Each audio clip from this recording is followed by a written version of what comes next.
ครั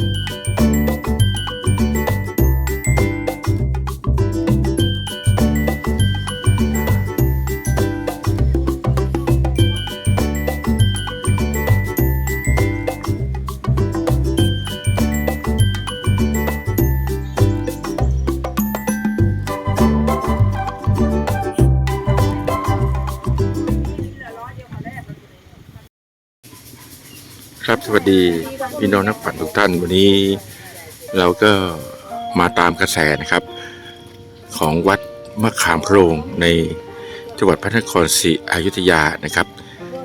ท่าเรืออยุธยานะครับก็มาดูความศักดิ์สิทธิ์วัดนี้ว่าบริเวณวัดนี้นะครับเป็นวัดที่ดูแล้วสงบนะครับเย็นมีต้นไม้เติบโตต้นใหญ่มากครับในบรรดาบริเวณนี้นะครับก็ที่ร่มรื่นตอนนี้ช่วงนี้ก็มีพ่อค้าแม่ค้ามาจำหน่ายหลายๆอย่างนะครับจะเป็นดอกไม้ทูบเทียนอันนี้สาราเล็กๆนี้คือของ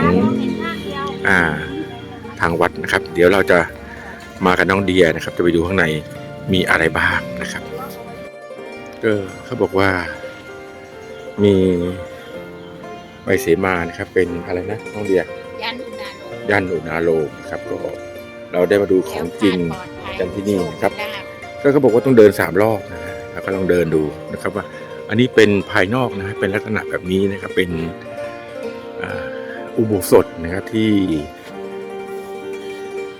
ออกกลางๆนะไม่ใหญ่ไม่เล็กนะครับแล้วก็มีช่องหน้าต่างนะฮะเป็น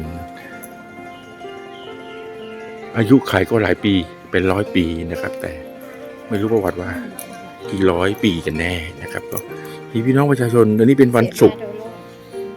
ร์นะฮะเข้ามากันเยอะแยะมากมายทีเดียวนะครับเดินดูพี่น้องประชาชนก็มีความศรัทธานะครับได้สอบถามพี่น้องชาวบ้านบริเวณนี้ว่าทำไมมีผู้คนมากราบไหว้เพราะสาเหตุใดก็มีนักศึกษานะครับที่ในเมืองอยุธยา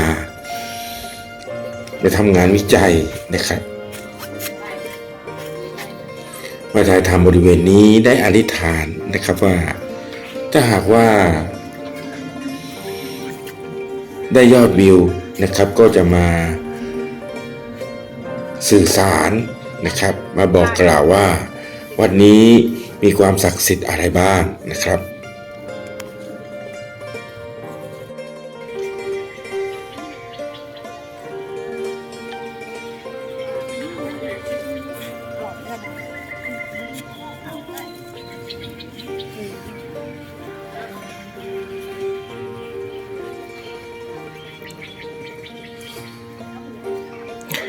ท่านใดที่สนใจ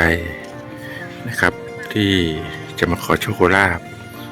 ก็ขอเรียนเชิญนะครับอยู่ในอำเภอท่าเรือนะครับก็ไม่ไกลจากอยุธยาเท่าไหร่นะครับก็เป็นวัดที่สงบเงียบจริงๆนะครับเป็นลักษณะโบราณนะฮะ